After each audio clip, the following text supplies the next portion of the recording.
Hi, this is Pat Denizio of the Smithereens, and you're listening to the Allan Handelman Show, a talk show for people who don't even listen to talk shows.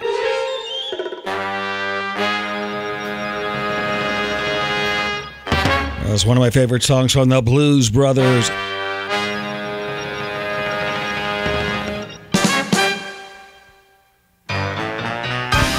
Good to have you back. Richard M. Dolan is with us, the author of the book AD After Disclosure, when the government finally reveals the truth about alien contact. And calling in somebody who is a bit of an expert on UFOs, has been tackling this subject for a long time, actor Dan Aykroyd. By the way, before we go back to the topic, if you want information about any of the shows we do, go to my website, ifitrocks.com. ifitrocks.com, on Twitter at ifitrocks, or on Facebook under my name, Allan Handelman, and I have a second one under Rock Talk with Allan Handelman. Join them all. I'd love to have you. Oh, and I have a brand new YouTube page. I have several channels. This is a new one. It's under my name, Allan Handelman, and you'll see there's all the podcasts of the show, plus video I'm putting up for the first time, like the TV show I did with AC/DC back in '83, which aired somewhat on TV on Night Flight. A lot of it didn't, and I got the whole thing up on my YouTube page under Allan Handelman. Check it out. Thank you. You were playing the Perry Mason theme by the Blues Brothers. Yeah. That was a yeah. nice choice of cut there. Yeah. Oh, you're welcome. I love that stuff. Let's take a couple of calls on this. Let's go to Boston. Hey, Rob. Hi, Alan. Hey, thanks for having me on. Sure. First, I just want to say, Dan, that I'm a huge fan. I'm a film and TV major at BU, and when me and my friends go back and watch, like especially the first 5 years of Saturday Night Live, and it's just so creative and still so funny that I'm just amazed. Anyone wrote it, but I'm just a huge fan of your work. Well, we had great team there. Yeah. But my question was that I definitely do believe in UFOs and things like that, but the one sort of problem I have, and I wonder how common this is when I, read the news now, and it's hard not to think of our government, especially in America, not really doing anything right, and just being so incompetent. And then it's hard for me to reconcile that with their ability to, so successfully cover up any kind of really huge definitive evidence of UFOs. So I was wondering how you reconcile that, and if that's... no one gets a bigger budget than the Defense Department, DARPA, and I think technically that it's entirely possible that with the financial resources they've had over the last 50 years or so, they could cover this stuff up, and they've had some very sharp and very shrewd people working for them in that area. One of the first ones might have been Admiral Forrestal, who was one of the first guys to get a briefing. And in the movie Roswell, you see him actually meeting a being. I thought that was kind of a nice take on it. So they've had the expert people working on it, expert funding, top technological resources. What breaks down now today is the strategy and the preparation and the lack of understanding of history. But no, I think the U.S. government has had the resources technologically and personnel-wise to keep a great many secrets, to themselves. Rob, thanks for your call. Yeah, thanks very much. Thank you, sir. Richard M. Dolan is with us also. AD After Disclosure, his brand new book, When the Government Finally Reveals the Truth About Alien Contact.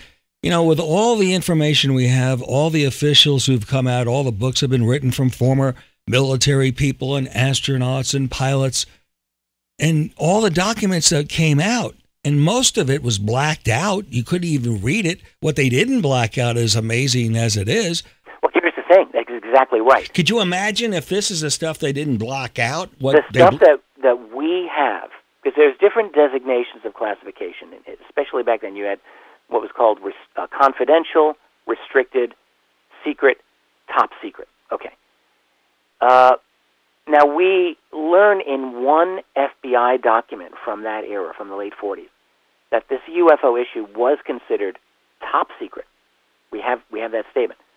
But all of the documents that we have received on this through FOIA were either at secret or less classified than that. Of top secret, almost every document that we've gotten that was top secret was blacked out or whited out. So In fact, we have received only these mid-level and lower-level documents. And when we finally get a few that are top secret, as Stanton has shown for years, there's some NSA documents, for example. They're just all whited out, all locked down. Yeah.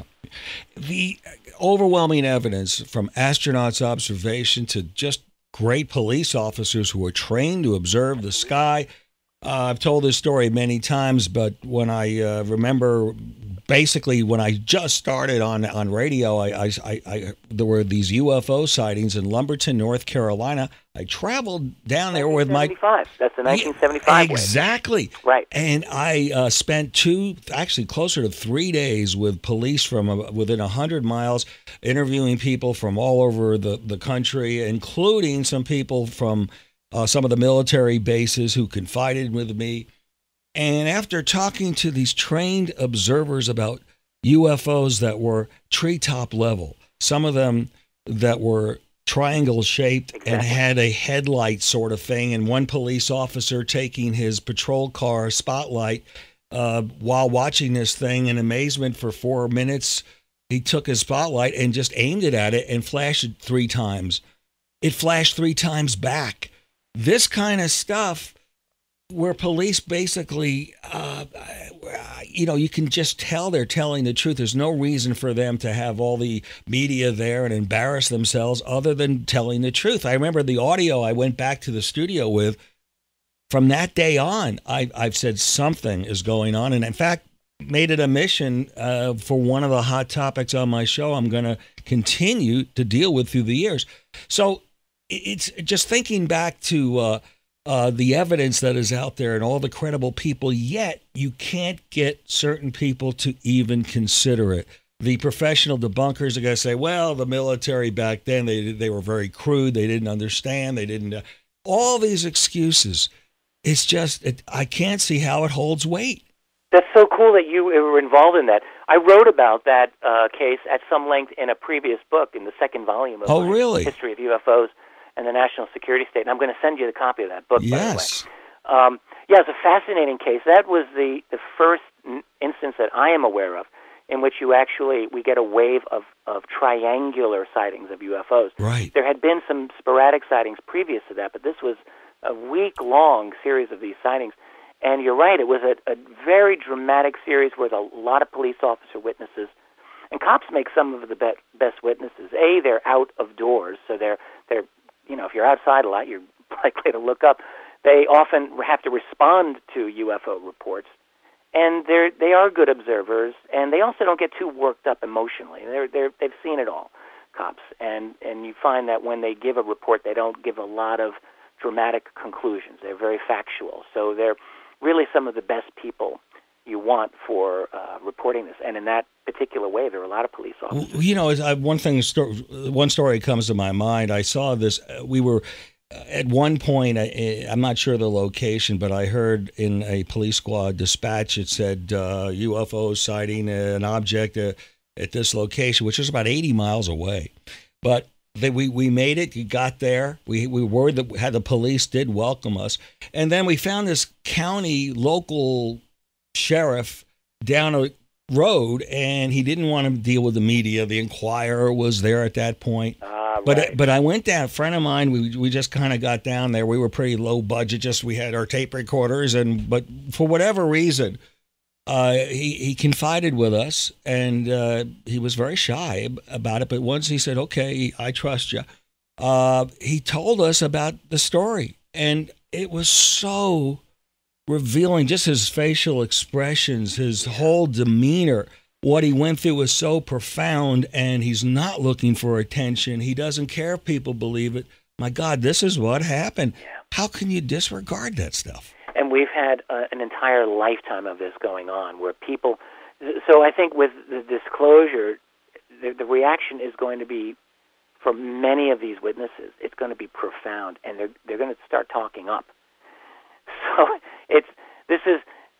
think about all of the people who've had, whether it's dramatic sightings or even more, if they've had what they think are experiences. And these may be very difficult to prove, of course, but I guarantee you, once this topic is out in the open, and it going to be out in the open at some point. They're going to come out, and it'll be this tidal wave, this avalanche. Where we're going to end up as a result of this, I really don't know. It could go. You could have a case where the governments will decide that they need to clamp down and create a kind of a global fascist state, and just decide, look, we have to control these people because they're just going to get out of hand, and we're going to, monitor them and give a lot of guns out to our security forces and so on.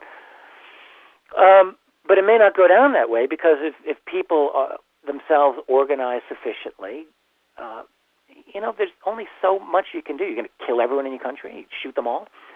At some point, people are going to speak out, and they're going to get their way, and they're going to pressure the governments to open more and more information out. When disclosure happens, it's not like the CIA is going to walk away from the table and say, oh, well, okay, you got us. Here's everything, guys. Don't think so. They're going to want to control spin as long as possible and as much as possible. So really, disclosure isn't the end of a whole lot. It's the end of one stage of this, but it's the beginning of a whole new stage of a new battle over the domain of truth. Dan Aykroyd, back to you. You had that documentary out in 2006, and you had some vivid photographs, actually video, of the Phoenix Lights. Tell everybody about that. Well, that was taken with very high frequency cameras. Cameras that can absorb the higher wavelengths of light and beyond infrared. And of course, the excuse there was that was ice crystals forming on the windshield from the toilet being flushed. Now, the tether and the little lifesaver, the scale of this thing is pretty huge. It's about 2 miles across.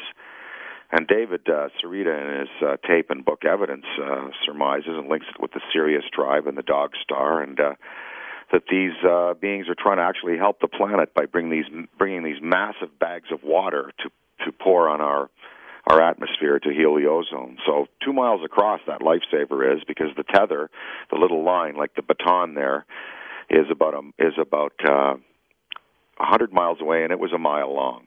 So that's how you judge the scale of that. But no, I think, the DVD, really honestly, get your speed gun and gun through all my boring talk and just get to the footage and the pictures and the lights and you just go, well, of course it all could be hoaxed and it all could be manufactured by computer today, but not the Phoenix Lights, not the multiple digital images, not when you have, 17,000 people seeing it, not when it parks over some guy's barbecue, for a minute and then moves on. I mean, it's not the stealth bomber. Mm-hmm. It's not the 117. It's not a helicopter. It is something that we can't manufacture yet. I don't think it's our government making it. They wish they'd had it. And whoever gets it first, by the way, is going to have superiority on the planet. And David surmises that the Chinese have been into this for years, and I've been seeing recent, and I think you have too, footage from China now, from the 40s, film footage, still camera footage of crowds of Chinese people in a marketplace with a vivid UFO above it. The recent shot came out in 1948. And again, of course, it could all be composited and hoaxed and all that. You can say that, but I don't know. These there's a genuine feel, and I did have my own high altitude sighting, and I did have a telepathic contact that was shared by several thousand people in upstate New York in the mid '80s, and Canada and Vermont, Quebec, and got lots of people about it. Share a little bit of that story. That was one of the things I was going to ask you about. It happened in Quebec in the early '90s. 1,000 people were summoned out onto their porches to look up at a origami-like unfolding orb in the sky that performed for them for about 10 minutes. Well, prior to that, 10 years before, a similar thing happened in upstate New York, and the government said it was a Chinese rocket that had exploded over upstate New York, over Rome, Griffiths Air Force Base, where they used to scramble jets out of all the time. And people were compelled. They spoke about it in talk shows on the radio. They reported it to their sheriffs. The whole place was abuzz the day after the event happened to me about how, we were compelled to come out and look at this thing in the sky, and we just, went out on our porches, stopped our cars, and it was beautiful, and a pink spiral in the sky. Well, now I slept through it. I woke up. I was summoned.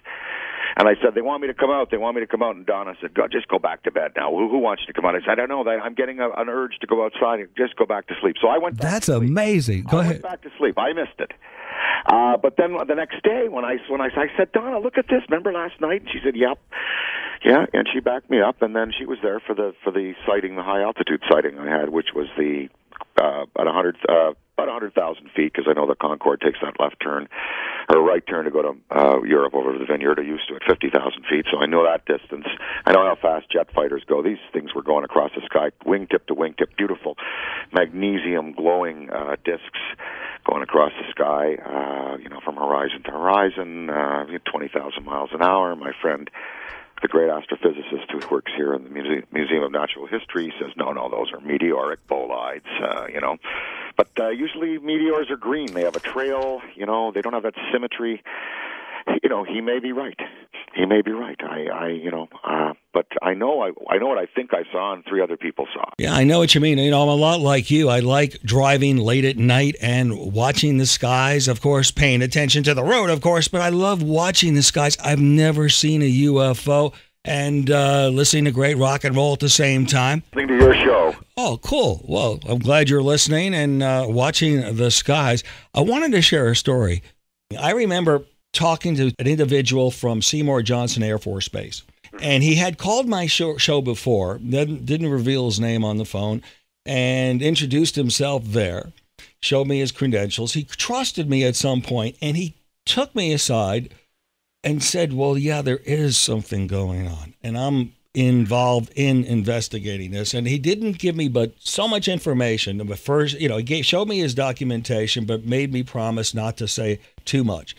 And he agreed if I didn't abuse this information, he would come on my show eventually. And he did. He actually did. But what struck me was, here I am caught between, if I say too much, I may look crazy to people, but if I say too much, this guy's in trouble. Exactly. So what do you do in the media? What can you do? I had a conversation with a very senior scientist. This is a man who is friendly, or was friendly, at least at the time, with President Bill Clinton. They'd met at a couple of functions. This scientist also knows a lot of other people at that level, so you get the idea. And he's a brilliant physicist. And it's cool for me that I get to chat with him every now and then. I met with this scientist for a 4-hour meeting in his office in some part of the United States. It was just me and him. So I had a lot of time to chit-chat, talk about this and that, and we finally got down to the meat of the matter.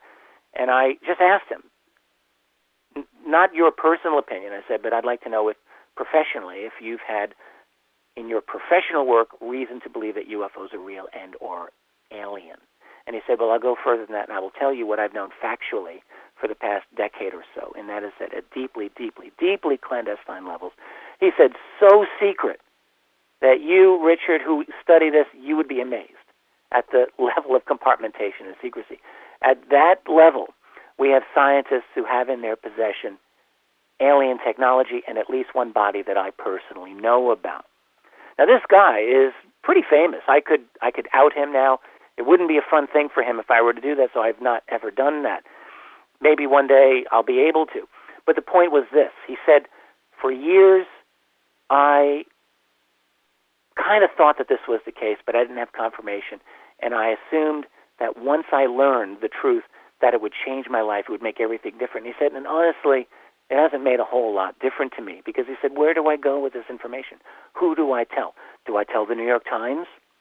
Really? And how do I back it up? If I told them that I have a list of the 12 or 15 people who are truly in with the in crowd on this, who truly have all the information, all those people have to do is deny. I can't prove it. That's right. I just know it. That's right. And then he says, I would lose all of my clearances as well, because it would be traced back to me, undoubtedly. And that's the position that so many of these people are in. I've spoken to a lot of these types of people, and it's a very tricky situation when you're in that world for 10, 20, 30, 40 years. You're part of that. You can't just come out and blow all of your promises and oaths and just start talking. But there are many of these people, you find, that over time they believe that this secret is a problem. And so what do? Mm-hmm. They very quietly seek out people like yourself or like myself, and they just talk. All on confidential basis, all in anonymity. And as unsatisfying as that is for a researcher, because I'm all about getting my sources out there so anyone can check them. But what else can you do? That's right. There are these people, and it's a tough situation. That's right. And then you have the cases recently, the military's people who came out, I can't recall, these former high-ranking officials talking about encounters they had where they actually had to postpone launches and things of that nature. Yeah. That was just in the last year or two. You had Colonel Corso, who under Eisenhower was a pretty big shot in the military, and he also, I had him on the show talking about the alien bodies, and he finally, before he died, decided to come clean on this, wrote a book about it. It's just one thing after another. Yeah, Corso, of course, is one of these guys that researchers will never cease arguing over, because there were problems, factual problems with his book, but he was also in his 80s when he wrote it. He was almost stone cold deaf. His handwriting was awful, and they sort of rushed it together, and there were some mistakes. But fundamentally, the issue about Corso is, I think that he was truthful. I think he was legitimate. He was one of the top aides for years to Senator Strom Thurmond. Thurmond wrote the original introduction, the original foreword, rather, for that book, praising Corso to the skies, until he realized that this was a UFO book, and he said, I don't know nothing about these UFOs, and they pulled his forward. But Thurmond was he called him a great American hero. Well, yeah, in that sense, he probably was a great American hero. Dan Aykroyd, stand by, and also with us, Richard M. Dolan, the author of the new book, A.D. After Disclosure, when the government finally reveals the truth about alien contact. This is the Allan Handelman Show. Compelling talk radio. I want to tell you a little more about that Super USB Wi-Fi Antenna 3. It's very important if you're on the road and you're trying in the car, wherever you are, you need some Wi-Fi, you need a hotspot, but you just can't get enough power to pull it in. This does the trick. It is amazing. And there's a special price he's putting on it, $99 if you use the code Allan. And this can be used at home. You can, once a lot of people are using this, it's so powerful, bringing in weak signals. Even if you have a neighbor, let's say, who has Wi-Fi, and he makes an arrangement with you, if you want to pick it up, I'll let you pick it up, share the cost, and you can pick it up and split the costs. You can cover the neighborhood with this, and wherever you happen to be. I like using it on the road because sometimes you're at a hotel and it's pretty slow sometimes. And you can just put this on the window and roll out the wire, and you can buy extension if you want to put it outside. You can even put it on the roof. It's pretty cool. See for yourself. Go to the website, ccradio.com. ccradio.com. Use the code Allan. Of course, say you heard this on the Allan Handelman Show. They give you special deals. And just call, if you want, just for the free catalog. That's all you have to do. 800-522-8863. It is so cool to look at this stuff. I guarantee you this is a company you're going to be happy with. Hey man, nice HD radio in your dash, huh? Tons of music and no subscription fees. Get your HD radio now at Walmart. The JVC HD car stereo. HD radio. Discover it.